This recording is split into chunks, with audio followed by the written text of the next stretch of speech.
जो मर तो जाते लेकिन बाद में उनके नाम से आज क्या है, हाँ उनका याद का दिन है, हाँ चलो आ जाओ ये करेंगे, हाँ चलो कल क्या है, कल ये, हाँ चलो आ जाओ। आप इन्वॉल्व होते हैं, वो रिचुअल्स में इन्वॉल्व होते हैं आप। समझ में आया? यही आपने वो ड्रीम वही का है। ओके। और उसके अंदर जितने लोग दिखे हैं वो सब वो करते हैं ऐसा। आप खुद पूछो उनको, आपको खुद बताएंगे हाँ हम, उसमें क्या है, वो तो जस्ट एक हमारा मन का शांति, मूर्ख है। मन का शांति करने के लिए ये रास्ता नहीं है। तो मन का शांति करने के लिए वचन पढ़ो। ओके। ये रास्ता डेड से कनेक्टेड हो जाता है, और डेड से कनेक्टेड हो जाता है मतलब डेड हो चुके इंसानों के स्पिरिट्स, जो वो नहीं, वो इंसान के स्पिरिट्स नहीं, वो इंसान के स्पिरिट्स तो न्याय के लिए चले गए। जो दुष्टता कर रहे थे वो नर्क में चले गए, और जो अच्छे काम करते हुए मर जाते हैं वो लोगों को पैराडाइज में रखा जाता है। ओके। ताकि उनका न्याय उनके अच्छे कामों के अनुसार होगा। जो ऑलरेडी बुरा करते करते करते मर जाते हैं, फिर उन लोगों को डायरेक्ट हेल है। जॉन रेमिरेज ने नहीं बताया कि आपको, है ना, टेस्टिमनी बोला ना, वो झूठ इतना पूरे वर्ल्ड के सामने झूठ क्यों बोलेगा वो? प्रभु ने क्या बताया? डायरेक्टली जाके नर्क बताया उसको। तो जादू टोना ही करते बैठना चाहता है, ठीक है तेरा रास्ता खत्म हो गया। है ना? तो उन लोगों के लिए डायरेक्ट नर्क है। उनके लिए मिड पॉइंट कोई नहीं है, मिड सेंटर कोई नहीं है, रुकने की जगह कहीं नहीं है। हम लोग बोलते हैं ना रेस्ट इन पीस।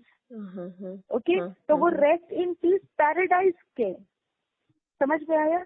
यीशु ने बोला ना, वो क्रूस के ऊपर लटका हुआ इंसान था, उसने बोला जब तेरा राज्य आए तो तू मुझे याद कर।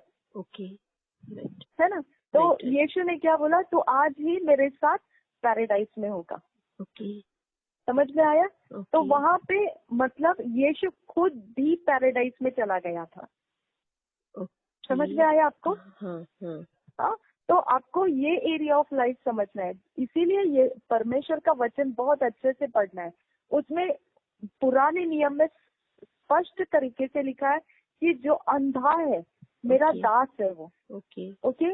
वो नहीं जानता है उसको किस तरीके से मैंने लाया है, कहाँ से मैंने उसको निकाल के लाया, कहाँ से मैं उसको लेके जा रहा हूँ, वो नहीं जानता है। वो उसके जैसा अंधा कौन है, ऐसा लिखा है।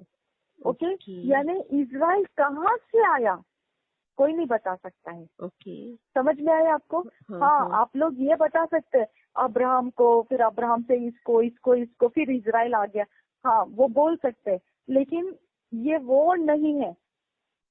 इजराइल परमेश्वर के पहले प्लान में था, जहाँ पे मनुष्य सृष्टि भी नहीं था। ओके। उसके बाद उसने ये प्लान लाया, यानी ऑलरेडी मनुष्य जाति थी पहले। ओके।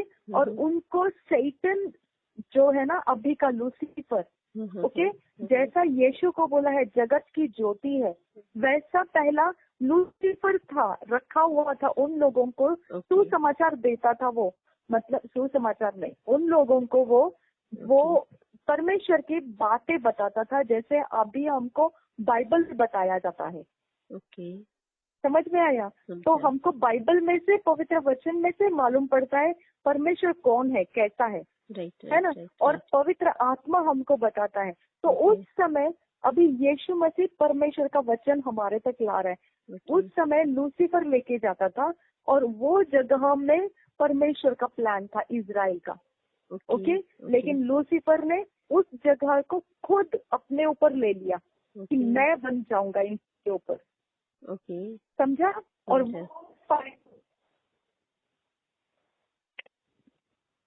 हेलो। ओके। सुनाई दे रहा है? हाँ सुनाई दे रहा है। हाँ। तो समझ में आया वो फाइट कहाँ का है? उत्पत्ति का फर्स्ट चैप्टर का सेकेंड वर्स फाइट का दिखाया है। वो पूरी पृथ्वी बेडोल हो गई, ये हो गया वो हो गया, क्योंकि उसको जो काम करने के लिए रखा था वो काम छोड़ के उसने उनके ऊपर अपना ही प्रभुता लाना शुरू कर दिया था। ओके। और फिर वो यीशु मसीह को भी क्या बोलता है, अगर तू मुझे नमन करेगा तो मैं तुझे ये सब दे दूंगा, यानी उसने अभी जितना प्रभुता लेके रखा है वो सब उसको दे देगा। ओके। यीशु मसीह बोलता है नहीं, मेरे को नहीं चाहिए, क्योंकि वचन ऐसा कहता है कि परमेश्वर के अलावा यानी मुझे जो काम सौंपा है मैं उतना ही करूंगा। ओके ओके, तो जो एक्स्ट्रा ऑफर दे रहा है मुझे वो लेने के लिए मुझे यहाँ नहीं आना है। ओके ओके, तो इसके लिए वो वचन में बार बार क्या बोलता था, जो पिता मुझे बोलता है मैं वही करता हूँ, उससे ज्यादा मैं कुछ नहीं करता हूँ। अगर वो करेगा तो लूसीफर में और उसमें डिफरेंस नहीं रहेगा। ओके ओके समझा? तो फिर ये सवाल ही नहीं आता है इजराइल कहाँ से आया। ओके, वो लूसीफर था उस वक्त का, पहले से इजराइल का पूरा उसको तैयारी किया गया था। वहां से ही वो पीढ़ी होके होके होके अब्राहम तक आया, अब्राहम से फिर आगे आया, फिर आगे चलता जा रहा है, लेकिन किसी को नहीं मालूम है वो। ओके, हम लोग का यिर्मयाह के बारे में क्या लिखा है कि तू माँ के गर्भ में था तभी से मैंने तुझे भविष्य वक्ता करके मैंने तुझे चुन लिया है। है ना? तो अपने आप को तुतलाने वाला मत समझ, है ना, कि तो तुझे क्या करना है, तो अपने आप को अशुद्ध जीभ वाला मत समझ। तुझे मैंने भविष्य वक्ता बनाया है राष्ट्रों के ऊपर। ओके, हाँ, तो इस तरह से हमारा परमेश्वर जो प्लान करके रखा है, वो प्लान का सिर्फ उसको एक बर्तन चाहिए था। ओके, वो बर्तन हम मनुष्य जाति बन गया। समझ में आया आपको? हाँ, राइट। ये बर्तन का हम उत्पत्ति के पहले अध्याय के 26 वचन में पढ़ते हैं। ओके ओके, उसमें लिखा है वो बर्तन क्या है। परमेश्वर बोलते हैं वो बर्तन ऐसा रहने वाला है कि मैं उसको मिट्टी में से पहले उसका एक पुतला तैयार करूंगा।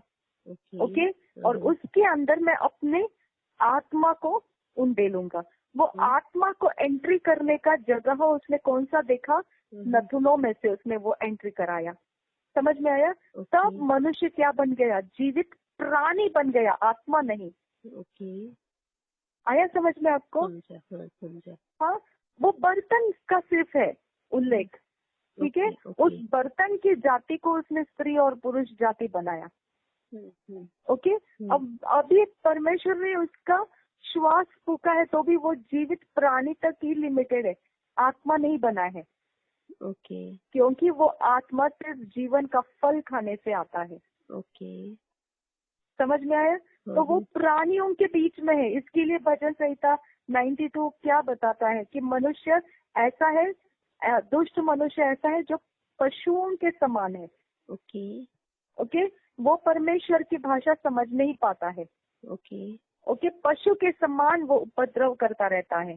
ओके, हाँ, दुष्टता में वो अपने आप को मगन रखता है। तो ये सारी चीजें वो बोलते हैं कैसा मनुष्य है, तुझे ये नहीं पता कि अगर परमेश्वर ने आंखें बनाई है तो परमेश्वर देखता भी है ना। परमेश्वर ने कान बनाए तो परमेश्वर सुनता भी है ना। तो परमेश्वर पनिश भी करता है, राइट। तो दुष्ट लोग ये समझते नहीं, घास की तरह वो फूलते और फलते रहते हैं। ये पशु के समान वाला जो है ना, वही आदम और हवा था। राइट। समझ में आया? उसमें पवित्र आत्मा नहीं था, वो पशु के समान आदम और हवा थे। अब पवित्र आत्मा के लिए उन्होंने जीवन का फल खाना चाहिए था। इसके लिए परमेश्वर का आत्मा सिर्फ उतरता था और चला जाता था पुराने नियम में। क्योंकि ये बर्तन सिर्फ जीवित प्राणी है, पशुओं में और इन लोगों में फर्क नहीं है। ओके, तो परमेश्वर का आत्मा इनके साथ नहीं रुकता था। इसीलिए वो वचन दिया है ना उत्पत्ति के 6 अध्याय के 3 वचन में कि मेरा आत्मा सदा इनके साथ विवाद करता नहीं रहेगा। क्योंकि वो उनको बताता है ये करो ये मत करो, वो सुनते नहीं है। पशु के समान है वो। ओके, तो उनके पास क्या होना चाहिए, कम्युनिकेशन के लिए आत्मा होना चाहिए। वो जीवित प्राणी है, इसके लिए परमेश्वर का आत्मा उनको कंट्रोल नहीं कर पाता है।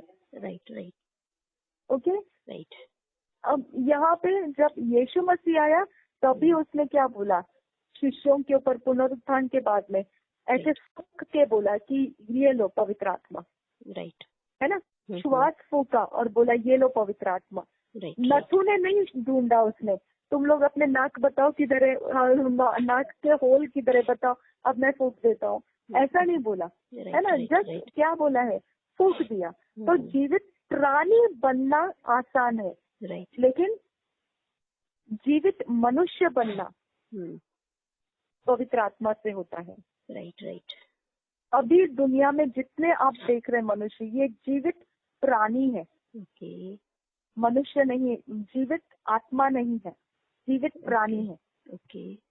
समझ में आया आपको? समझा, हाँ समझा। इसके लिए इनके बिहेव्स में सब पॉजिटिव नेगेटिव अपनी मर्जी के मालिक है। पशुओं को कोई नहीं रहता है देखभाल करने के लिए, अपने मर्जी के मालिक है। उनका एक ही जगह है, किधर है वो? जंगलों में रहते हैं, है ना? वहाँ पे उनको कोई नियंत्रण नहीं करना है। वो लोग सिर्फ डर डर के जीते हैं। उनसे ज्यादा कोई पावरफुल है, छुप के बैठते हैं। उनसे कम पावरफुल है, ओवरटेक कर लेते हैं। ओके, ये उसको भक्ष्य करेगा, अगर कमजोर है वो उसको भक्ष्य करेगा। पशुओं के समान है। लेकिन जीवित आत्मा कैसा है? यीशु मसीह के पीछे चलने वाले लोगों को देखो, वो जीवित आत्मा है, वो रियल मनुष्य है। समझ में आया? समझा। वो रियल मनुष्य है। ओके, तो आपको समझ में आना चाहिए, हम दुनिया के अंदर दिखने में समान है लेकिन फर्क है। पहले हम जीवित प्राणियों के समान थे, जो पशुओं में और हम में अंतर नहीं था। ओके, लेकिन अब हम जीवित आत्मा है। इसके लिए अब परमेश्वर का आत्मा हम लोगों के साथ बात करता है। हमारा आत्मा समझता है और वो ग्रहण करता है। ओके, कम्युनिकेशन पॉइंट आ गया है अभी हमारे अंदर। नया आत्मा आ गया है और परमेश्वर का आत्मा अब कम्युनिकेट करता है।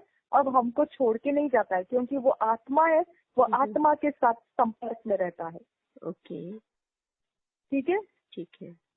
हाँ, तो इस तरह से हम लोगों का मैंने ये किस टॉपिक से स्टार्ट किया था मुझे याद नहीं रहा, लेकिन ये मुझे बताना पड़ा कि डेड पर्सन के साथ हमारा कनेक्शन नहीं रहता है। हम जीवित हो चुके हैं, तो हमारा डेड पर्सन खत्म है, हमारा शरीर RIP हो गया, रेस्ट इन पीस। अब हम जो है, हम पवित्र आत्मा के द्वारा चलाए जाएंगे। और जो दुष्टता करते हैं वो पशु और प्राणियों की तरह, अगर वो दुष्टता करते करते करते ही जाएंगे, मर जाते हैं, डायरेक्ट नर्क है उनके लिए। ओके, अगर जो भलाई करते करते, चाहे वो कोई भी इंसान क्यों ना हो, धर्मी या विधर्मी कोई भी क्यों ना हो, अन्य जाति या मसीह, ऐसे कोई भी रहे, हम मसीह के बारे में नहीं बता रहे, लेकिन कोई भी रहे इंसान, एक मनुष्य, प्राणियों में भी अगर ऐसा कोई है, तो वो अच्छा काम कर रहा है, अच्छा काम कर रहा है, अच्छा काम कर रहा है, तो इसका मतलब क्या बन जाता है कि उसका विवेक शुद्ध रखा उसने। ओके, और करप्शन का पावर उसको ओवरटेक नहीं कर पाया। हाँ, अब ये कारण है कि उसको पैराडाइज में रुकना है। ठीक है, अब वो पीस में है वहाँ पे। समझ में आया? अब वो पीस में है वहाँ पे। ठीक है, अभी वो बराबर बैठता है, रेस्ट इन पीस। समझा? लेकिन मेरा क्वेश्चन ये है, लेकिन आपको वो जगह भी बता रही हूँ मैं। ठीक है, वो जगह बैठता है रेस्ट इन पीस। अब वहाँ पे अगर कोई है तो वहाँ पे वो पीस में सोया हुआ है। समझ में आया? और कब्र में से अगर मसीही कोई मरा है, जो नया जन्मा, ओके, वो प्रभु यीशु के आगमन के वक्त उठाया जाएगा।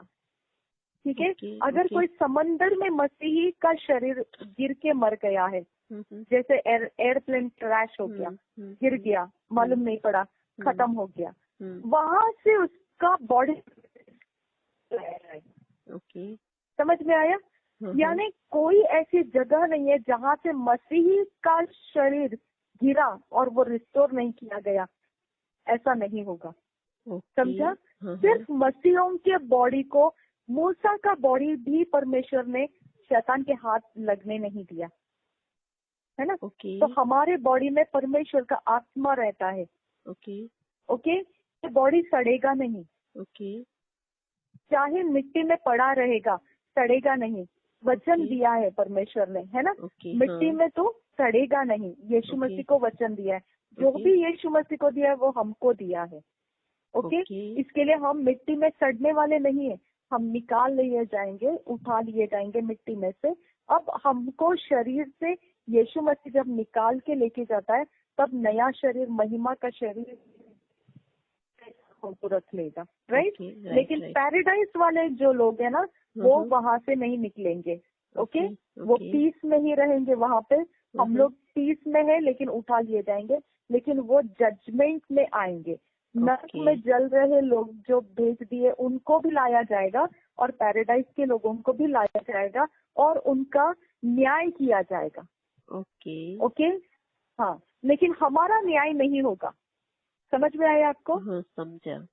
तो पैराडाइज भी है और नर्क भी है। डायरेक्ट अगर कोई नर्क में जाता है उसको भी आना पड़ेगा सामने और इसको भी आना पड़ेगा सामने। ओके, लेकिन हमको नहीं जाना है सामने।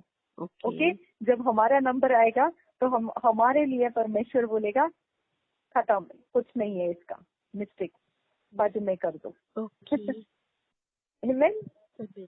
हाँ, तो ये कारण से हम लोगों को डेड पर्सन के साथ कनेक्शन आता ही नहीं है। ओके, जो मर गया है इंसान, अगर वो दुष्टता कर रहा है तो वो नर्क में जाएगा। ठीक है? ओके, हाँ, और अगर दुष्टता ना करते हुए, मसीही नहीं है, अगर दुष्टता ना करते हुए जिया है अच्छे से लाइफ, वो पैराडाइज में रुका रहेगा। वहां से वो नहीं आ सकता आपके साथ बात करने के लिए। ओके, वहां से आपका उसका डेड बॉडी अगर मिट्टी में डाला हुआ है तो भी वो डेड बॉडी को वैल्यू नहीं है। वो उठाया नहीं जाएगा वहां से। खत्म है, वो नाश हो गया है।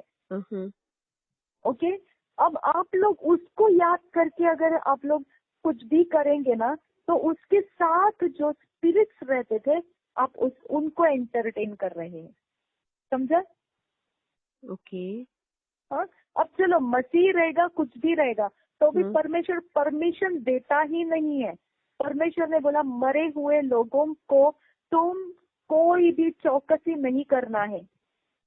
है ना? कुछ पूछताछ नहीं करना है मरे हुए लोगों को।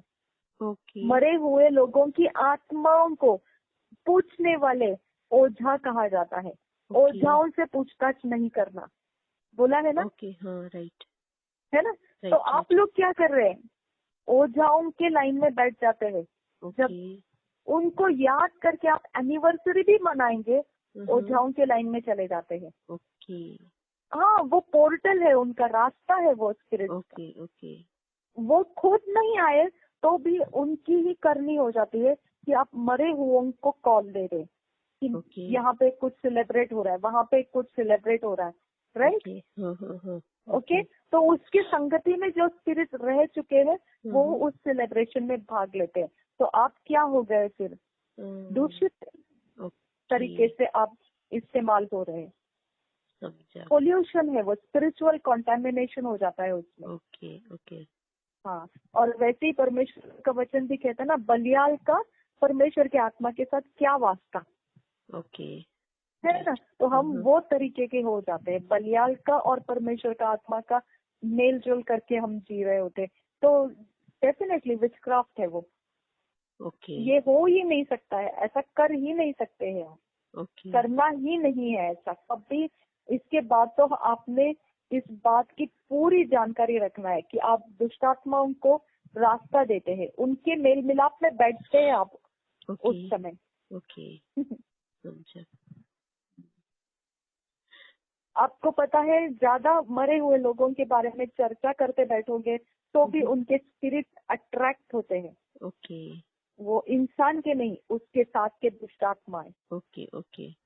ओके, ये सारा लॉ है, नेचुरल और स्पिरिचुअल लॉ है, वो नियम है। वो हिसाब से हम लोगों को उनसे दूरी रखना है और उनके कोई भी कामों में, किसी भी बातों में हमको अपने मेमोरी को कनेक्ट नहीं करना है।